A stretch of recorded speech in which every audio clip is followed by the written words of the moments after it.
Hi, everybody. Thank you so much for joining us today. We are so excited to share more about our evidence-based stillbirth prevention program, Count the Kicks, with you today. Let's go ahead and jump right in. My name is Megan Ockett, and I am the program director at Healthy Birthday Inc., the nonprofit organization that created Count the Kicks, the evidence-based stillbirth prevention program we're going to share more about with you today. I am so excited to be here, joined with my colleague, Naya Thomas. Naya, would you like to introduce yourself? Absolutely. Hi, everyone. My name is Naya Thomas, and I am the Health Equity and Community Engagement Manager. And as we get started here, we would love to share a success story that shows the importance of counting the kicks. We'll get started with the video and meet Nala. She came back in after she had me put on the monitor and stuff, and she's like, we're just gonna take her. And I'm like, what? And she's like, her heart rate is dropping every time you have a contraction. I was already scared, because I was a high risk pregnancy. So I basically learned from the doctor's office, the little yellow sign that was right there. When she started moving, I was very alert with her movements.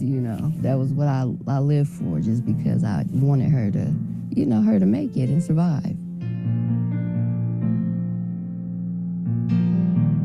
When she started moving, she moved, and she was consistent. It was always at a certain time. Nala was a kicker. When she started kicking, she was kicking. And this day, she wasn't moving at all. I started drinking cold water. I was drinking so much, my stomach was hurting to make her move. And she didn't move at all for me at all that time. So I'm just like, okay, I'm going to get her checked out. It was the heart rate that was dropping. Like they said, her heart rate would drop real low every time I would have a contraction, and they were like back to back. She thought that it would save the baby, so she pulled her out. She was like, it's a good thing you came when you did, you know what I'm saying? Because if you wouldn't have, we probably wouldn't be having the same outcome.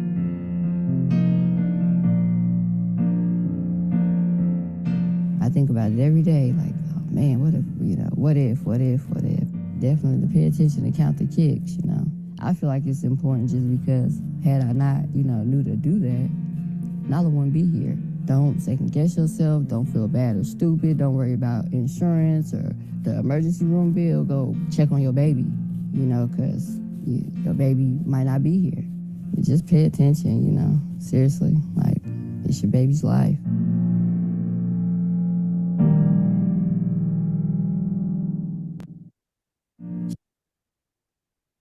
So we are so grateful and thankful that Dana spoke up to her provider and knew the importance of tracking her fetal movement, and that Nala is here Earthside.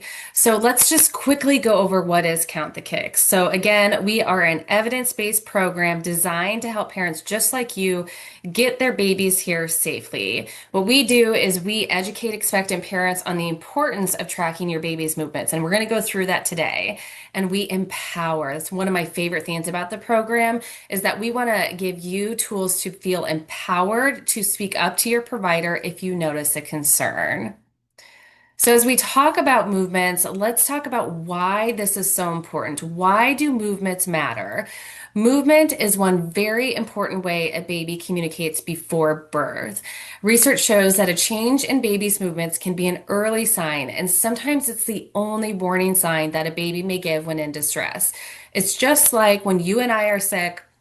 We are laying on the couch, we're sleeping, we're conserving our energy. We're not drinking Mountain Dew or, eating a bunch of candy to get our energy up. We are conserving our energy. Same with baby in utero. If something is going on with baby, whether it's an infection or umbilical cord, or something with you, perhaps, we know that the baby's movements change. So if we can get to know what's normal for our baby, if you can get to know what's normal for your baby. When should you start counting movements? So, we recommend and research recommends that parents should start counting movements at about 28 weeks pregnant or 26 weeks.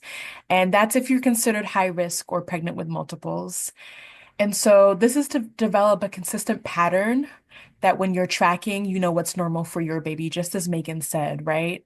And so, even though we're called Count the Kicks, The movement that we're tracking is kicks, pokes, jabs, rolls, pushes, any sort of movement that you might feel in your womb. Anything except for hiccups, and that's because hiccups are considered involuntary movements. And so as we transition to the next slide, I'll go over the individual steps that we're looking at as we're counting movement for our baby throughout the pregnancy. So, starting in that third trimester, the 28 to 26 weeks, we'll want to start using the free Count the Kicks app or the web counter on the website. And you can go to the countthekicks.org website or download a paper movement monitoring chart if you feel like you want to have something tangible in your hands with pen and paper. And then you want to count your baby's movements every day. It's important to have that consistent baseline so that you have something to check in at the same time every day. So if it's 9 a.m. every day or every day before you go to bed, just make sure it's a time when you know your baby is normally active. And so after you do that, you want to take a look at how long it takes your baby to get to 10 movements and rate the strength of your baby's movements. And so within the app, it will prompt you to determine if it's a light flutter or if it's a stronger movement. And then after a few days, you'll get a baseline to see an average length of time it takes to reach those 10 movements. Now, it's important to note that every baby is going to be different, right? So babies may take 4 minutes to reach 10 movements, and some babies may take 30 minutes to get to 10. But each mom needs to get to know what's normal for her baby in order to know when something is off. So that, just going back really quick to that last step there.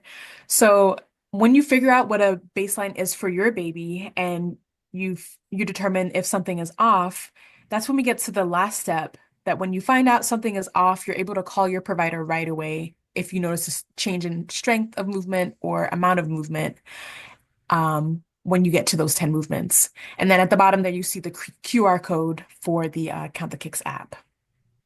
And then we'll go to the next slide.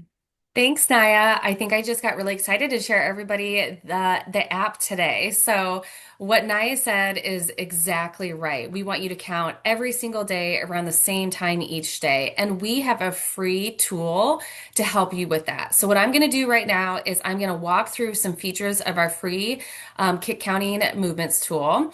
And I'm going to play this recording as I'm talking because I know we're all different learners.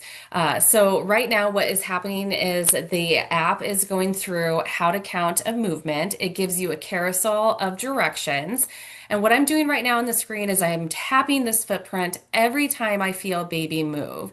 So you're going to sit down, you're going to focus on baby, and when you want to start with that first movement, you're going to tap that footprint and a timer starts. So every time you feel baby move, roll, push, jab, you're gonna tap that footprint that you just saw there. I'm gonna pause the video super quick because after you track your movement, the app is going to ask you to rate the strength of those movements between fluttery to fierce, and you can see that through the feet right there, 1 through 5 essentially. Research shows not only is it important to pay attention to how long it takes your baby to get to 10 movements, but the strength of those movements as well. So I'm filling that out for my baby. I'm also adding additional notes if I want to make a reminder or something to share with my provider. So then what happens, you can see I have one session right there. Let's pretend it's the next day. I'm going to count for that baby again, and I'm sitting down around the same time, and I'm going to count that baby's movements again that time. I'm going to show you what happens to the graph after a couple sessions when you are tracking your baby's movements. Some other features on the app, you can undo a kick. So let's say you have a little one at home that you're trying to potty train, and you have to go take them to the bathroom. I've been there, done that. And then you have to undo a kick because you accidentally tapped a little too fast trying to get them to the bathroom or something like that. The other awesome feature that I love is the ability to set daily reminders on the app. So I'm going to pause right there. I'm going to come back to that. But daily reminders are a great tool so you don't have to go into your own calendar and set up your reminders. Remember, if you take one thing away from this call today, it is to do this daily around the same time each day. So you can see after my second kick session, I'm really starting to get an average time. The average time it takes my baby to get to 10 movements. So this line graph here that's red or pinkish in color, that should be pretty linear with maybe a couple hills here and there, bumps. But for the most part, you want to pay attention to that average amount of time it takes your baby to get to 10 movements. We also added some new features in the last couple months, a contraction timer. We added a feature called OCR, where if you are using our paper kick counting charts, you can actually scan that and upload it into the app. So we know we have some people who really like that pen and paper, like Naya had said. So what happens is they can use that pen and paper from our free printable kit counting charts on our website, and then they can upload it so they can still see that visualization of the graph. We also have digital badges to incentivize you to do things like counting daily, and those are really fun features that get really bright and colorful once you complete a certain task, and then you can also share that with significant others and family members. I'd also like to highlight that the app can be on the Apple Watch as well as a web-based kick counter. And then we also launched Ask Anna. So Ask Anna is our AI assistant, and how you can access Anna is through our app, our website, or our social media. And how it works is you can ask fetal movement monitoring questions that Anna will give you evidence-based responses. So Anna is pulling from research that we have collected in conjunction with our medical advisory team to provide you with real-time evidence-based answers. So it is not pulling from Dr. Google or TikTok. These are legitimate, credible sources that Anna is pulling from. So that is a great resource if you have additional questions about fetal movement or how to use the app. I would utilize Anna. And then we have a free resource on our app as well called Find Help, where you can find free and reduced cost resources near you via your zip code. So those are just a couple features that I wanted to highlight on the app right now.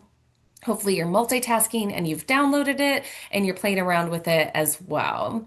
So as we wrap up, I just wanted to highlight some common questions that we tend to get when we're having these conversations. So one common question is, maybe I'm talking to somebody and they said, "Oh, that's great, but I was told or I read my baby should get 10 kicks in 2 hours." We hear this quite often, 10 and 2, 10 and 1. And the fact of the matter is that every baby is different, and the recommendation to expect 10 kicks in 2 hours is actually outdated. Current research indicates parents should work to understand the normal amount of time it takes, time each day it takes their baby to get to 10 movements. Another common question we get quite often is, if baby's not moving, I should drink something cold. I should eat something sugary. I should do jumping jacks. I should put ice cubes on my belly. We've heard it all. Again, research has moved away from the idea that sugary drinks and the like are a good way to get baby to move. Kick counts are best monitored without interventions like juice, candy, jumping jacks, ice cubes. Because remember, if your baby is not moving like normal, parents should speak up to their provider right away, go into your emergency department, or I'm sorry, your OB triage. And the last one that I wanted to address is I can just use a Doppler device to monitor my baby's well-being. Expectant parents are not trained in how to use home Dopplers, and it's very easy to mistake your own heartbeat for your baby's and get a false sense that everything is okay. Heartbeat is one of the last things to change when a baby's in distress. So we do not encourage the use of home Dopplers unless you're highly trained in it and you're using it in accordance with your provider. So let's practice. Here's the fun part as we wrap up. Hopefully you can get the app downloaded and start using it when you get into your third trimester. I highly recommend that you register on the app just by entering your email and zip code. Set up those daily reminders. Start thinking about when baby's most active, when it works for you in your schedule, and set those reminders on the app so then you get those fun little push notifications. We have a lot of great resources and tools on our website, countthekicks.org. So make sure you go check that out. We have a lot more baby safe stories that you can listen to and read about. And then, of course, remember, trust your instincts. You know your body best. You know your baby best. Speak up if you notice a concern. And with that, Naya and I would love to thank you for your time today. We appreciate you listening to us talk about our passion for this program. And these are just a couple of the baby faces that have been saved with Count the Kicks when their parents had spoken up to their provider and baby is here Earthside. So we really appreciate your time today. Thank you so much. And we hope you have a great day and happy counting.